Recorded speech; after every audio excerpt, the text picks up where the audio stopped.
तो नमस्कार किसान साथियों, आप देख रहे हैं मोटीग्राम ऑर्गेनिक फार्म और मैं हूं आपके साथ आनंद भारद्वाज। तो किसान साथियों, जून का महीना आ चुका है और आप तमाम किसान साथियों के मन में एक ही सवाल होगा कि जून के महीनों में हम कौन सी ऐसी सब्जियों की खेती करें जिससे कि हमें बहुत ही अच्छा प्रॉफिट भी देखने को मिले। तो चलिए आज की यह वीडियो को स्टार्ट करते हैं। अगर आपको हमारे द्वारा दी गई जानकारी अच्छी लगे तो कृपया वीडियो को लाइक करें। अगर आप हमारे चैनल पर नए आए हैं तो कृपया चैनल को भी सब्सक्राइब ज़रूर कर लें। तो चलिए वीडियो को स्टार्ट करते हैं। हेलो नमस्कार दोस्तों, आप सभी लोगों का बहुत बहुत स्वागत है एक और ज़बरदस्त वीडियो में। तो मैं हूं आपके साथ आनंद भारद्वाज और आप ये देख रहे हैं मोटीग्राम ऑर्गेनिक फार्म। तो किसान भाइयों, जून का महीना आ चुका है और आज हम बात कर लेते हैं जून के महीनों में हम कौन सी ऐसी सब्जियों की बिजाई कर दें जिससे कि हमें बहुत ही अच्छा प्रॉफिट भी देखने को मिले और बहुत ही कम मेहनत का भी उपयोग हो। तो चलिए आज की यह वीडियो को स्टार्ट करते हैं। तो सबसे पहले जो फसल आती है वो है ओकरा फार्मिंग, यानी कि भिंडी की खेती। अगर किसान भाई आप जून के महीनों में भिंडी की भी खेती करना चाहते हैं तो आप बहुत ही कम लागत में भिंडी की भी खेती कर सकते हैं। अब आती है दूसरी फसल जो कि है मिर्च की खेती। तो किसान भाई, अगर आप जून के महीनों में मिर्च की भी खेती करना चाहते हैं तो आप मिर्च की भी खेती कर सकते हैं। इसमें भी बहुत ही अच्छा आपको उत्पादन भी देखने को मिलेगा। अब आती है तीसरी फसल जो कि है बैगन की खेती। तो किसान साथी, अगर आप जून के महीनों में बैगन की भी खेती करना चाहते हैं तो आप जून के महीनों में बैगन की भी खेती कर सकते हैं। लेकिन आपको इसमें एक बात का ध्यान रखना होगा कि अगर आप बैगन की खेती कर रहे हैं तो इसमें ज़्यादातर अभी के मौसम में देखने को मिलता है कि बैगन की फली में बहुत सारे छोटे छोटे इंसेक्ट्स लग जाते हैं। तो आप इंसेक्टिसाइड का भी प्रयोग करते रहे जिससे कि आपको भी बहुत ही अच्छा इसमें उत्पादन भी देखने को मिलेगा और ही बहुत ही आप इससे भी अच्छा मुनाफा ले सकते हैं। तो अब हम बात कर लेते हैं अगली फसल जो कि है कुछ बेलवर्गीय फसल की खेती। तो किसान भाई, आप जून के महीनों में बेलवर्गीय फसल की भी खेती कर सकते हैं। तो अब जो सबसे पहले आती है बेलवर्गीय फसल की खेती में वो है लौकी की खेती। किसान भाई, अगर आप जून के महीनों में लौकी की खेती करना चाहते हैं तो आप जून के महीनों में लौकी की भी खेती कर सकते हैं। अब अगली जो फसल है वो है खीरा की खेती। अगर किसान भाई आप जून के महीनों में खीरा की भी खेती करना चाहते हैं तो आप खीरा की भी खेती कर सकते हैं। इसमें भी बहुत ही अच्छा आपको उत्पादन भी देखने को मिलेगा जिससे कि आप बहुत ही अच्छा मुनाफा ले सकते हैं। और अब किसान भाई, इन तमाम बातों को ध्यान रखते हुए एक बात ज़रूर ध्यान रखें कि जितनी भी बेलवर्गीय फसल है इन सभी को आप मचान विधि से ही खेती करें जिससे कि आपको बहुत ही अच्छा उत्पादन देखने को मिलेगा और आपको वैसी फसल का ज़्यादा ही मार्केट में हर हमेशा डिमांड रहता है और बहुत ही अच्छा रेट रहता है। तो आपको बहुत ही अच्छा रेट मिलेगा।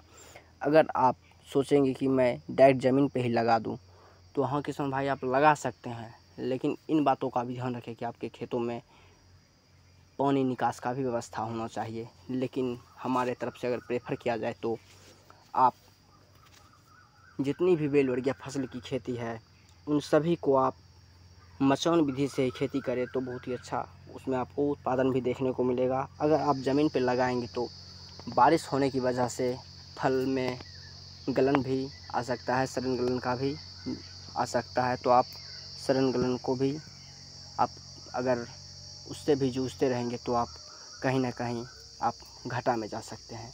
तो किसान साथियों, आप ध्यान रखें कि पहले ही कुछ ज़्यादा इन्वेस्ट करके, कुछ ज़्यादा खास इन्वेस्ट नहीं होगा लेकिन कुछ इन्वेस्ट करके आप इस सभी को, जितनी भी बेलवर्गीय फसल की खेती है आप उन सभी को मचान विधि से ही खेती करें।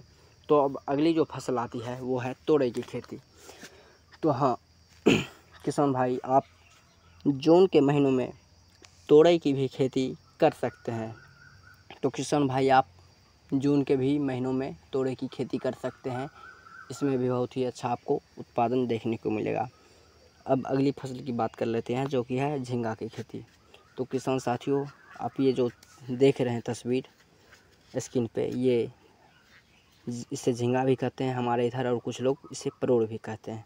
आप लोग अपने इधर किन नामों से इन्हें जानते हैं, कृपया आप हमें कमेंट में ज़रूर बताएं, जिससे कि हमें भी पता चले कि आपके एरिया में इन फसलों को क्या कहा जाता है, झींगा और परोड़। हमारे इधर तो इसे झींगा या परोड़ कहा जाता है। तो आप इन सभी बेलबड़िया फसल की खेती को, जो भी बेलबड़िया फसल की खेती है, उन सभी को आप मचान विधि से ही करें तो बहुत ही अच्छा आपको उत्पादन देखने को मिलेगा, और बहुत ही अच्छा आपको उत्पादन अगर हुआ तो आपको बहुत ही अच्छा उससे मुनाफा भी हो सकता है।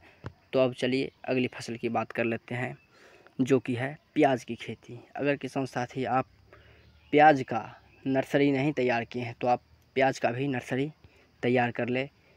जैसे ही आपके इलाके में, आपके एरिए में बारिश स्टार्ट होगा, बारिश प्रारंभ होगा, उसी टाइम आप अपने खेतों में प्याज की भी बुआई कर दे, जिससे कि आपको बहुत ही अच्छा उत्पादन भी देखने को मिलेगा।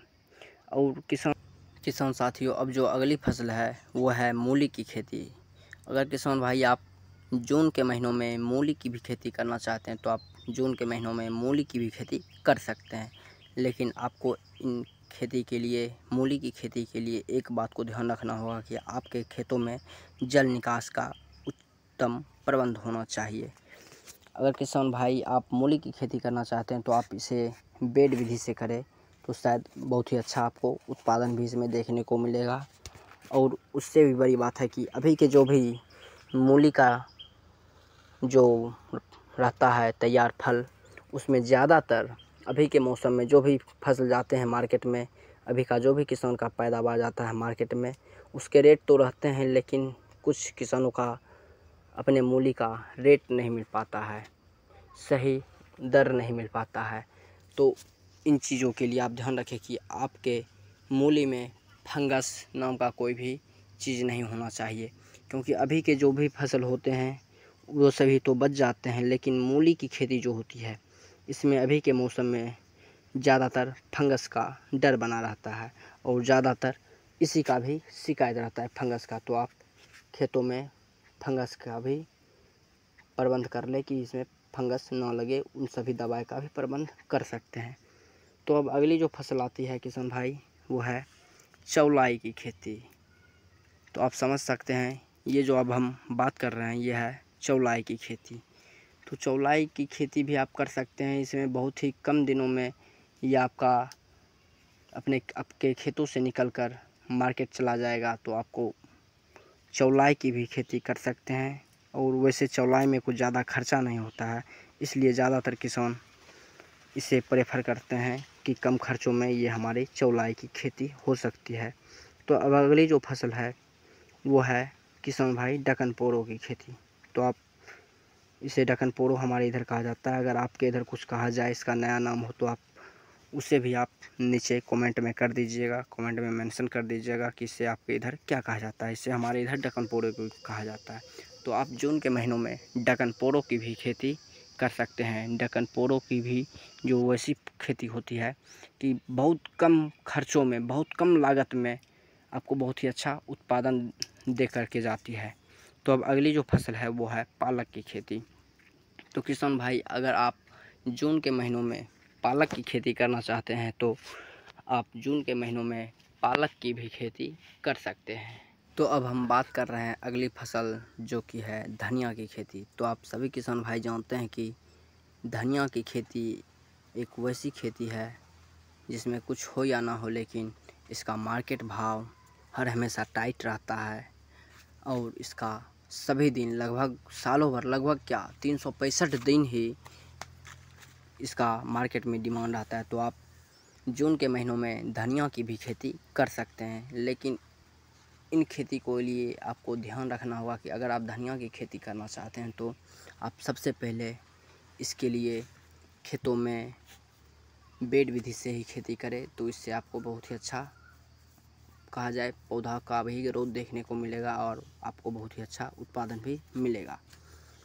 लेकिन इसके लिए आप ध्यान रखें कि खेतों में जो भी है, कुछ हो या ना हो, लेकिन जल निकास का उत्तम व्यवस्था होना ज़रूरी है। तो आप जून के महीनों में किसान भाई धनिया की भी खेती करना चाहते हैं तो कर सकते हैं। धनिया की भी खेती बहुत ही अच्छी खेती है। कुछ हो या ना हो, इसका मार्केट भाव हर हमेशा टाइट ही रहता है, तो आप बहुत ही अच्छा इससे मुनाफा ले सकते हैं। अगर किसान भाई हमारे द्वारा दी गई जानकारी आपको अच्छी लगे तो वीडियो को लाइक करें और अपने फ्रेंड्स के साथ शेयर भी करें। अगर आप हमारे चैनल पर नए आए हैं तो कृपया चैनल को भी सब्सक्राइब ज़रूर कर लें। तो अब हम फिर मिलेंगे अगली वीडियो में, तब तक के लिए जय जवान जय किसान।